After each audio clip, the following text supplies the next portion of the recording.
sea, no es igualito, pero es muy parecido. Entonces, ahí hablamos de aspectos que todavía se han mantenido latentes. ¿Pudieron haber disminuido el tamaño? Claro que sí, pero han mantenido ciertas características. Eso es lo bonito o lo interesante de las especies. Otra de las cosas muy comunes también son el tema de alimentación, adaptación a las dietas. Si yo les digo primates, yo les digo un mono, ¿qué come un mono? Fruta. Si les digo un loro, ¿qué come? Chocolate. ¿No? La fruta. Entonces yo les digo que hay loros que toman néctar.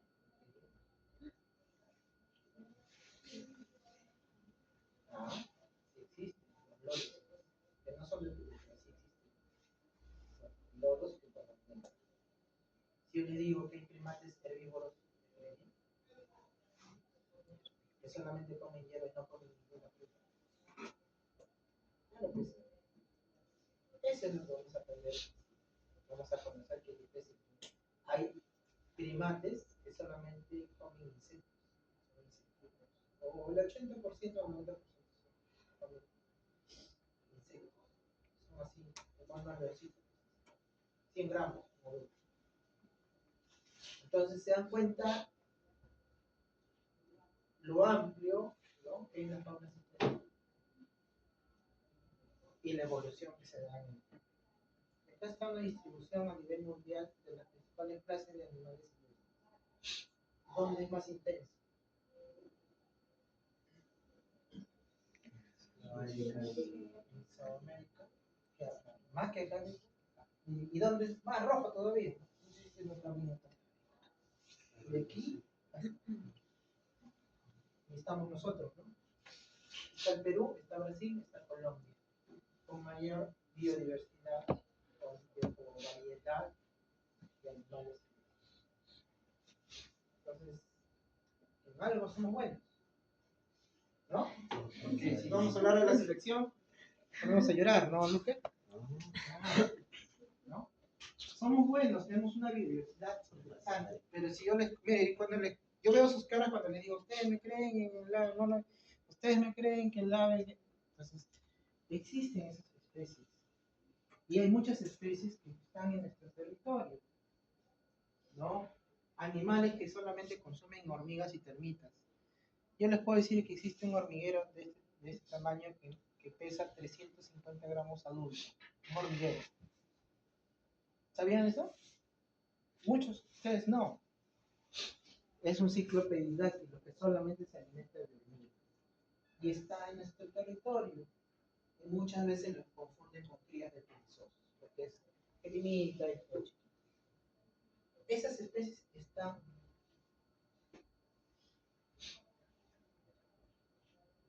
Entonces, somos un país megadiverso y ocupamos y tenemos un ranking, ¿no? Miren en aves cómo está. En aves, segundo lugar, ¿no? Tenemos, y ahora, profesor, pero aves, yo conozco de repente, pues, pelícanos, mirán, conozco ¿no? Las aguiluchos por acá, las palomas, profesor, y algunos loritos que pasan volando. Eso me dirán, ¿no? Ustedes, ¿no? Porque la mayoría, a excepción de algunos compañeros de ustedes, han visitado la selva, ¿no? Pero no solamente en la selva, si ustedes se van a un parque, es más, si ustedes se van a Pachosica y se van con unos binoculares y se sientan en un parque o un lugar, van a encontrar por lo menos 20 especies. Y dirá, profesor, pero sí, son, bueno, de color más opaco. Acá en Huachipa, en las tardes y entre las 5:30 y 6 de la mañana y a las 5 de la tarde, hay un ave que se llama turtulín, que es un rojito. Bien bonito. Y solamente aparece en 2 horas. Entonces, tenemos un puesto interesante. En mamíferos, quinto lugar. En reptiles, mantenemos el quinto lugar, en anfibios, cuarto lugar. Aquí yo me podría detener un poco porque en el mar no están descubriendo nuevas especies. Así que por ahí podríamos subir un poquito. Aunque estamos por debajo aún de Colombia. ¿Saben lo que pasa en Colombia? Pese a que sea un país más pequeño que nosotros. En un pedazo así vive la especie. En otro pedazo al costado vive la especie. En espacios muy pequeños, en el caso de los niños. Pero son muy particulares. ¿A qué me refiero? Imagínense ustedes una catarata. ¿Ya? Y cuando cae la catarata, a veces no sé si han visto que se crea una especie de nubosidad. No sé si han visto. Y atrás de la catarata normalmente son cavernas. ¿Ya? Imagínense una mini catarata, y en esa nubosidad vive una especie particular de anfibio, con esas características de nubosidad, vegetación y pececitos que hay ahí o algas que se crean en ese microambiente. Esas características es para una especie. Eso tiene Colombia y es bien difícil de producir. Bueno, en Perú también deben haber algunas características con los anfibios y vamos a ir viendo, ¿no? Entonces vamos a ver la diversidad de ecosistemas, la diversidad de especies, la diversidad genética que hemos hablado bastante, y agregamos la diversidad. Muchas de estas especies en algún tiempo, en referencia a la biodiversidad peruana, pues han sido relevantes por dos aspectos. En cuanto a los antepasados, a los incas, por ejemplo, en nuestro caso, los anfibios, algunas aves, adoraban, ¿no? Adoraban muchas de estas culturas. ¿Por qué? Porque la sola presencia de anfibios, ellos ya avisoraban las lluvias. Entonces adoraban mucho porque las lluvias les favorecían a los incas para sus cultivos. Entonces comenzaron a hacer, ¿no? Estos huacos, estas cosas, todas estas figuras representativas en cuanto a los anfibios, en cuanto a las aves, en cuanto a los otoromos. Ustedes han visto varias culturas que describen estos animales, ¿no? Utilizaban sus garras de estos animales para hacer sus armas, o la misma piel, etc. Otras, en tiempo de sequía, cuando no había alimento, consumían drogas. Entonces, claro, los pasados no tenían tantas enfermedades, porque ahorita alguien le queda tomar estrelperrano, diga la verdad. ¿Nadie? ¿Ves lo que ha tomado los tractos antes de venir a clase? Ya llega tarde, ¿no? Pero en los antepasados, esto, pues, cuando había ausencia de comida, las ranas eran de ese tamaño, y era parte de su alimentación. Y se mantenía y sobrevivía hasta que otra vez vienen las lluvias, etc. Entonces, también tiene que ver, está muy involucrado con la biodiversidad. Vamos a verlo durante la clase, ¿no? Y ahora, conservación. El concepto de conservación. En los noticieros, en las radios, yo he escuchado hasta 3 veces en oportunidades en programas periodísticos, no mencionar más bien conservación, sino utilizar la palabra preservación. ¿No has escuchado? Preservación. Sí. Noticieros, ¿ah? De acá de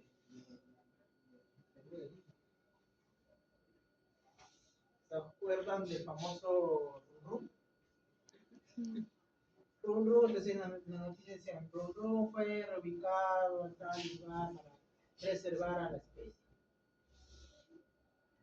Se escapó un mono, no sé, no se fue. Y ya van a ir las autoridades para llevarlo a recaudo y así preservar la especie. Preservar, y no usamos la palabra ayudar a la conservación de la especie, que es lo correcto. ¿Qué es conservar o qué es conservación? Es el mantenimiento, cuidado cuidado. Imagínense una planta. Ustedes tienen una planta y quieren conservar bien. ¿Qué hacen? Lo riegan, le agregan abono, ¿no? Lo podan, ¿no? Eso es conservar. ¿Qué es preservar? Preservar va más allá. Preservar es como que no se, tú tienes que evitar por todos lados que no se muera esa planta. Y la planta no va a vivir eternamente. Preservar más allá de la especie como tal, ¿no? Y digo, preservar al oso de anteojos. Para preservar, yo tendría que conocer el número de animales, conocer su ADN de cada animal, conocer en qué territorio se limita y ayudar a que esos animales a preservar esa especie dentro de un área geográfica. Pero ¿qué hace la conservación? Yo puedo trabajar con esos anteojos, puedo conservar, ¿cómo apoyo en la conservación? Bueno, hago un monitoreo, no voy a saber aspectos genéticos, si por supiera mejor los casos, pero ayudo a la conservación, a que se mantenga bien su espacio donde vive, que no se realice tala de árboles, donde no haya extracción de minería, etc. Para cuidar y que ellos se desenvuelvan tranquilamente. Igual, estoy cuidando. Y la conservación también va más allá de donde habitan los animales. Porque ustedes, ¿cómo ayudarían a la conservación de esa especie? Así como alumnos, ¿qué harían? Ya hablamos de los ¿cómo apoyarían en la conservación ustedes? De su jurisdicción. ¿Podrían o no podrían? Sí. ¿Qué opinan?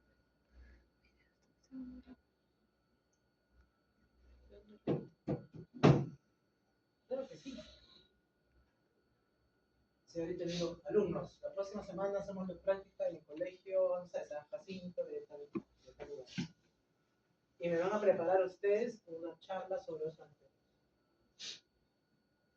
El ir allá y enseñar a ese colegio o a ese salón sobre el animal, dónde habita, que cuando esa persona vaya a hacer turismo a ese lugar, sabe que ese animal está en ese territorio, que no tiene que dejar basura, que apoya a los turistas formales, que apoyan el ambiente, etc. Eso es también conservación, porque estás ayudando a conservar el espacio, pero no estás ayudando a preservar. ¿Entienden? Esa es la diferencia. Si yo quisiera preservar, yo hago un estudio, hago un laboratorio cerca de la zona, estudio el ADN y veo y monitoreo más concienzudamente para la especie y veo cómo esa especie no tiene que desaparecer. Veo todos los mecanismos técnicos para poder preservar a la especie. ¿Se dan cuenta la diferencia o no? ¿Sí? Entonces, ¿nosotros también podemos hacer conservación? Sí. Claro que sí. Y el Estado más aún. Miren, el Estado que a veces desconoce y incluso hasta los noticieros, como les comento, no se pronuncian apropiadamente, porque desde nuestra jurisdicción como Estado también pueden ayudar a la conservación de las especies. Decretando leyes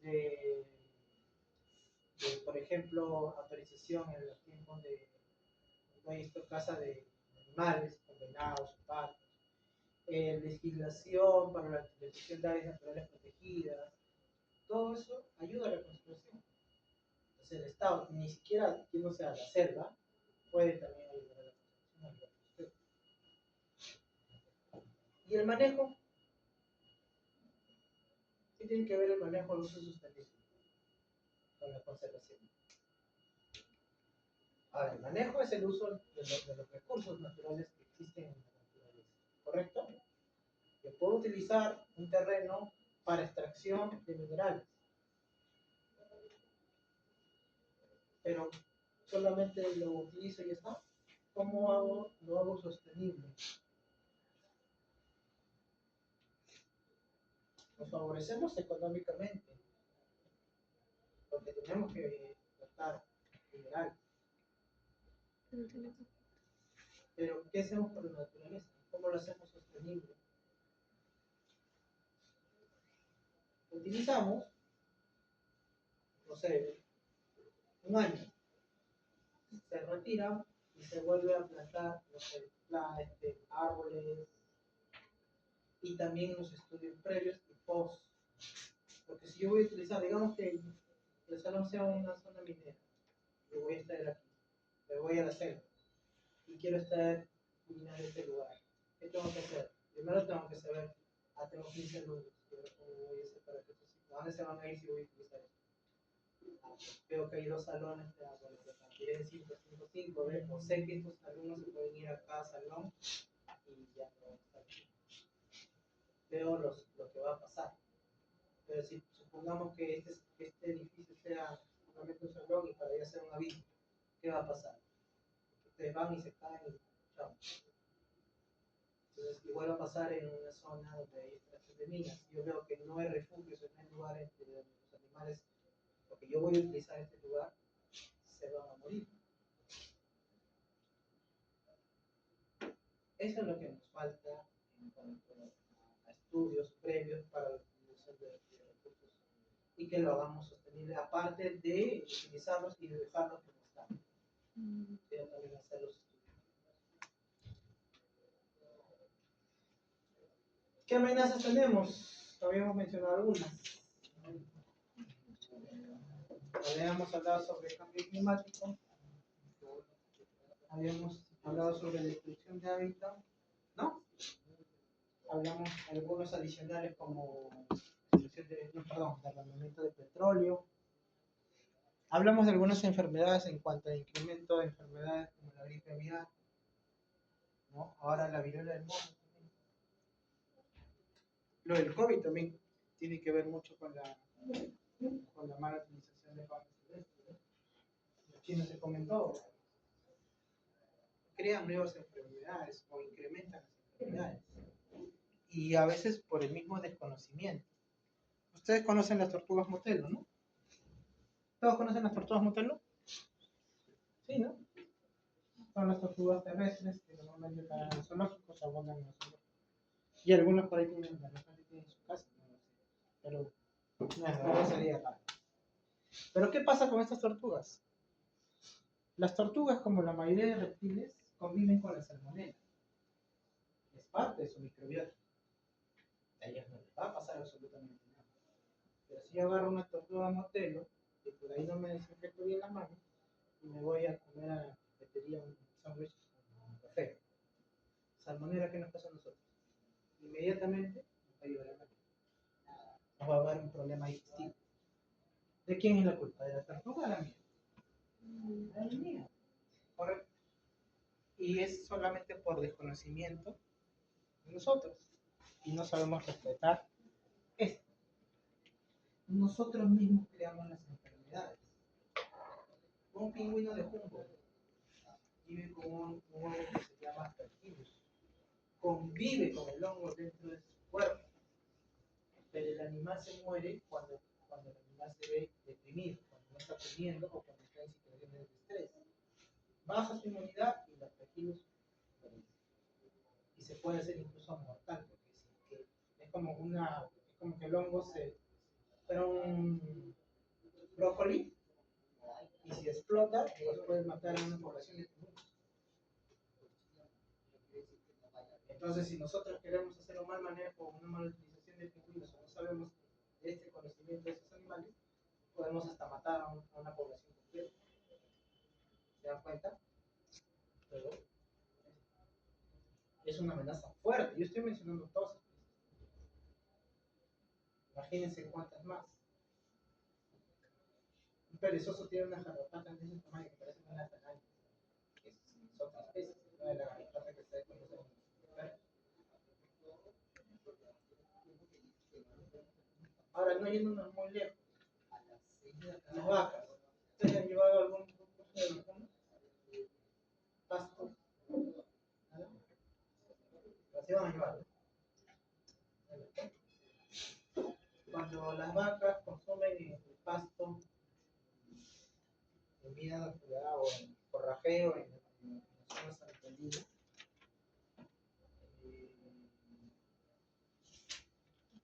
se pega no me acuerdo ahorita, es hidratidosis, que las vacas. Nosotros normalmente la podemos consumir. Y esta carga es normal en las vacas. Pero se tiene que bajar, o sea, tú puedes bajar la disminución de este parásito, pero no puedes eliminarlo. Por eso lo que a veces consumen hígado y cosas, no saben. Y nosotros nos protegemos de este parásito. No yendo los animales silvestres, ¿sabes? Todavía. Imagínense lo potencial que pueden ser los animales silvestres. ¿Es culpa de los animales silvestres? No, es de nosotros, por el mismo desconocimiento.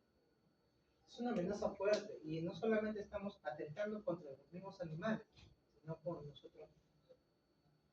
O el extracto de rana que hablábamos hace un momento, ¿no? Porque decían que los extractos de rana,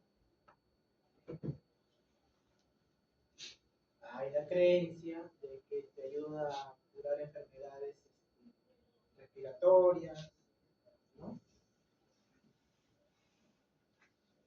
Y tanto es el desconocimiento porque yo en algún momento, en algunos años atrás, hicimos incautación de Puente Nuevo, hicimos una, en Gamarra hicimos otra, de peceras así de este tamaño, lleno supuestamente de ranas, y la mitad eran ranas y la mitad eran sapos. Y el que va a tomar su extracto dice, dame un extracto de ranas y me lo sapo. Y si tú ves ahí, porque nosotros ya comenzamos a identificar especies, pues definitivamente no te vas a encontrar. Miren lo potencial de contaminación por solamente el desconocimiento. Y eso lo hacemos nosotros. Luego, en la sobreexplotación de especies para uso humano. Bueno, acá hay una fotografía de unos periquitos, algunos considerados exóticos, pero yo puedo, no sé, extraer de la naturaleza una cantidad porque se reproducen, no están en peligro de extinción, etc. Pero si yo puedo extraer 1000 al año, no va a pasar nada. Pero si yo extraigo 5000, sí va a pasar algo con las especies. Entonces hay una sobreexplotación. Esto es en relación a la degradación de hábitat que puede ser por el derramamiento de petróleo u otro accidente. Y la fragmentación de hábitat es creación, por ejemplo, construcción de un puente. Y parece inofensivo, ¿no? Estamos haciendo acá un puente entre un río grande. ¿Qué pasa? Que ese puente puede ser mortal o puede ser muy contraproducente para una especie. Ese puente no solamente va a pasar el ser humano que necesita llevar su cultivo, o extraer café, X actividad. Va a pasar un primate a otro primate que antes en la laguna era su barrera natural. Pasa al otro lado y ¿qué va a hacer? Buscar alimento, que es lo que va a buscar. No va a buscar solamente ir a conocer, va a buscar alimento. Pero cuando va a buscar alimento, de repente encuentra otra especie de primate que vivía al otro lado. ¿Y qué va a hacer? Lo va a tratar de desplazar. O le desaparece o baja la población de una. Porque la que está ahí de repente es más fuerte, de repente las que fueron, las mata. Y así va disminuyendo. Entonces, estas construcciones o estas actividades también pueden llegar a ser una amenaza fuerte para determinadas especies. Sí. ¿Qué hacemos? ¿Qué mencionábamos hace un momento? ¿Qué actividades? ¿Qué podemos hacer nosotros para conservar a los especies? Hay muchas estrategias y aquí un poco para los que están en contra de los zoológicos. Conservación in situ es fuera del área natural y la conservación in situ es en el lugar. ¿Por qué digo los zoológicos? Porque entran aquí. Si yo le digo zoológico, ¿el que se imagina? ¿O cómo lo denomina?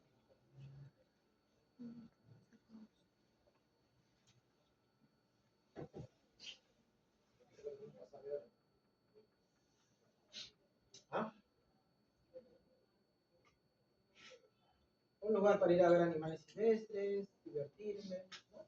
Un lugar de entretenimiento, digámosle de esa manera, ¿no? ¿Estamos? Sí, yo también cuando era niño me iba al zoológico para ver los animalitos, pero no iba con la intención de que voy a aprender que el mono maquizapa le dice maquizapa por el mano larga y porque hay variedad, no. Yo no iba a aprender. O si el largo del cuello de la jirafa es tratando, simplemente iba a ir a ver eso. Incluso hasta muchos en la actualidad se enfocan como un lugar de esparcimiento. Que es así, claro que es así, yo no digo que no. Pero ¿cuál es la función de la conservación de los zoológicos? Ya esto va para. ¿Alguno tiene alguna discrepancia con los zoológicos? Levante la mano y pasar. ¿Alguno está en contra de los zoológicos? ¿Aquí? ¿Tú? Ok. Depende de la especie, ¿no? De todo. Según ciertas especies que no es su hábitat, diría yo, por ejemplo, el león no es su hábitat, pero digamos, en ese caso sí, Correcto. está en el cautiverio para eso. Correcto. ¿Alguien más? Pero hay situaciones en las que sí es necesario, ¿no? Los animales que están en peligro de extinción para conservar la especie. Mira, sí, está bien, y gracias por tu reflexión. Sí, muchos,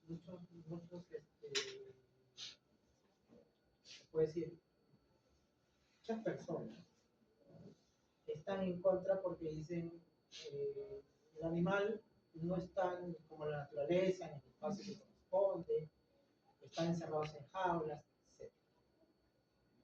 Bueno, hay dos cosas.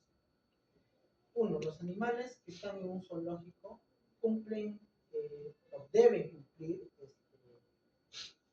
las condiciones mínimas para un animal. No es que yo ahorita quiero crear mi zoológico y yo si quiero, pues le doy un salón para un león o como le puedo dar la mitad de la universidad para un león. ¿Correcto? Si yo tuviera mucho dinero, pues le doy la mitad de la universidad y que se place y uno que va a visitar mi zoológico y dirá, mira, este no tiene un superambiente, tiene espacio.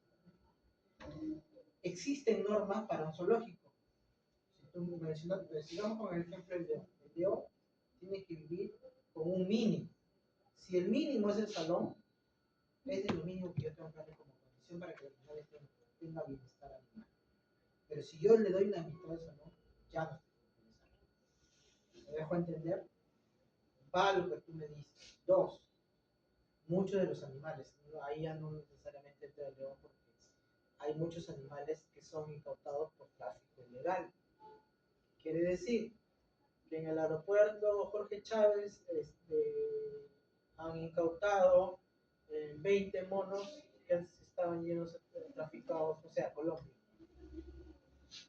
Esos monos que han sido incautados, o se han ido al mercado central y han incautado en Ayacucho, en el centro de Lima, animales en proceso de tráfico.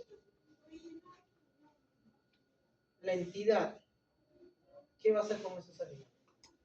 Uno, si están en buen estado, bien, ¿no? Ya, pero si están en mal estado, tienen que rehabilitar. Dos, ¿por qué no se puede llevar a la naturaleza?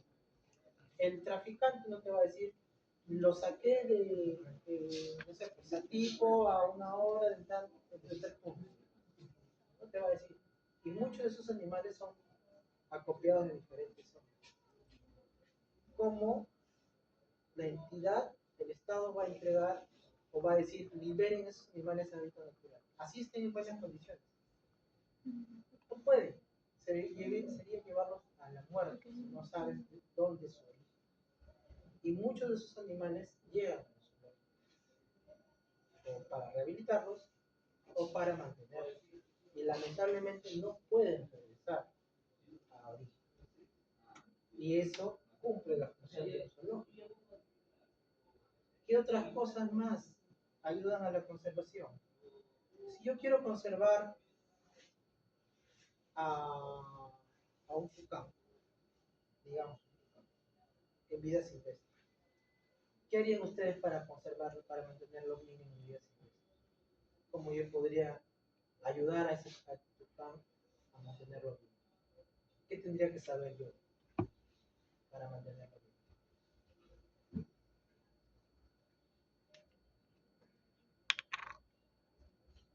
¿Te gustaría saber cuánto pesa? ¿Te gustaría saber cuántos huevos coloca un tucán? ¿Te gustaría saber si es que yo encuentro un animal herido, qué dosis de fármacos o anestésicos puedo utilizar? ¿Puedo saber cuánto dura la incubación real de un tucán? ¿Puedo saber cuál es su principal alimentación y cuánto come? ¿Cómo sé esos datos? ¿En vida silvestre? ¿Lo puedo saber en vida silvestre? ¿Sí o no? ¿No? Existe. Si yo tengo un ambiente aquí de un tucán, lo puedo pesar, puedo tomar un protocolo de anestesia, puedo saber cuántos huevos coloca, puedo saber cuánto es el tiempo de incubación, puedo saber cuánto demora en cubrir plumas ese tucán. Profesor, entonces toda esa información, ¿dónde la rescato? ¿Qué me ayuda en la conservación? Si yo voy a hacer un programa de tucanes, entonces yo puedo hacerle seguimiento. Si yo veo que un tucán está herido, puedo lo asisto y sé que es desde el punto de vista, pero ya sé cómo dosificar, de repente qué soporte le puedo dar, un soporte nutricional, etc. Toda esa información te va a dar el continente. Por eso es importante. El zoológico, que solamente se dedica a exhibir y bonito y todo, no es un zoológico. Esa es la idea. Muchas de las cosas que yo he aprendido es a través del zoológico. Pero aprovechar la información. Si yo tengo un animal, tengo que sacar todo lo que puedo aprender. No solamente cuánto come, cuánto pesa, o estamos hablando de aspectos sanitarios, ¿no? Sino también comportamentales. Hay animales que solamente son nocturnos, aparte de los búhos y las lechuzas, o aparte de los murciélagos que ustedes pueden conocer. Entonces, ¿para qué? Para saber cómo yo puedo rehabilitar. No le voy a exigir. Yo de repente agarro un hormiguero y le doy 2 veces al día la comida y todo el día no come. Y yo le sigo insistiendo, y si no, agarro los sondeos. Los sondeos, los maltrato. Y ese es el comportamiento normal que come la noche. Entonces, todo eso se aprende en continuo, porque en la vida silvestre es complicado. Entonces, ahí se tiene que aprender. Y esto va muy fuerte con la parte educativa, porque los zoológicos no solamente exhiben, sino también enseñan. Bueno, yo trabajaba en el zoológico Chico, ya no existe el zoológico Chico como nombre, como institución, pero ¿saben lo que a mí me da pena mucho de los zoológicos, o del zoológico de Parque de la Niña en la fase actual? Que no se da mucho esto, y se dedica más a la exhibición. Lo muestran ahí para los colegios, todo, pero no hay una fuerte formación o una parte de transmitir información adecuada de ellos. Y si lo hacen por obligación, porque en el caso de los zoológicos existe una asociación a nivel de Sudamérica. ¿Ya? Pero bueno, esos son los zoológicos. La restauración ecológica, voy a plantar árboles, voy a regar o hacerle forma de regadío, ¿no? En los ambientes de cuando... ¿Qué otras estrategias puedo yo mencionar? ¿Qué otras cosas se les puede ocurrir para conservar? Mencionamos unas.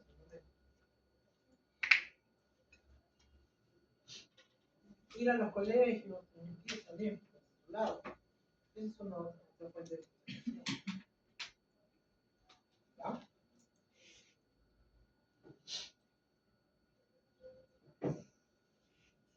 ¿Qué es una especie, chicos?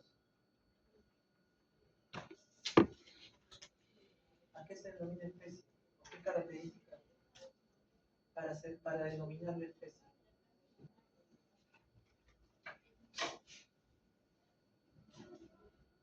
Que se reproduzca. ¿Se acuerdan? ¿Cuáles son sus amenazas? Muchas, ¿no? ¿Cuál? Hemos visto fragmentación de ambientes, ¿qué más? Caza ilegal, cambio climático, ¿no? Sobreexplotación de las especies, ¿no? Modificaciones de su hábitat, ¿no? De enfermedades que hemos hablado bastante de enfermedades. Listo, ¿quieren hacer un descanso de 10 o seguimos? 10, sí. Entiendo. Claro.